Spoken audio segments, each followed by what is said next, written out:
Don't ever do that. I know there are a lot of guys out there, whether you're in high school or college or you're even in professional, you're not a starter right now.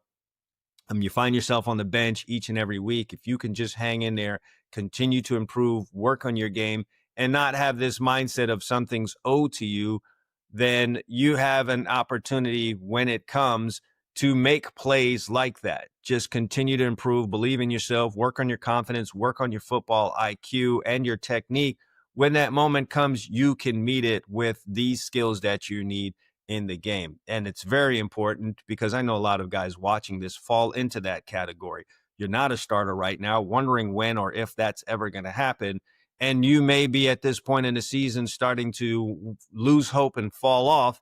Don't ever do that. You never know when a guy's going to go down to injury or some circumstance is going to happen and a guy is out of the lineup and suddenly they throw you in there. This is your opportunity to jump in there and make plays because one of two things is going to happen. Either you're proving them wrong for not starting you in the beginning, or you're going to prove them right for not starting you in the beginning. And I know what it is that you want to have happen. And I'm telling you the way to make that happen is to continue like the opportunity is coming. You're just going to have to keep renewing that thought, almost like you're a person that's out of his mind. You just keep thinking, I'm going to get in there. They're going to call my name. They're going to call my name. Even, get yourself like ready to have your name called.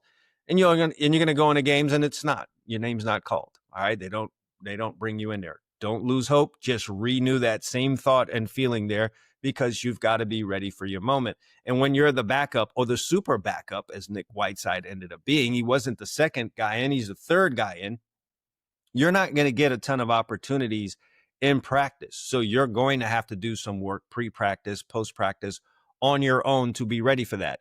Practice or, you're going to have to do some work away from the game, studying film at home. It would be very easy to say, hey, I'm not playing this week, so I don't really need to unfold the video and study film on these guys. I'm not going to get in the game. Don't ever do that to yourself. Prepare each week like you are indeed going to play. And at the very least, you're learning something about the game. Each and every week that you prepare and you watch another team's offense and how they go about doing things, you're staining your brain with info and data on how offenses work, how this specific offense works, but how offenses in general works.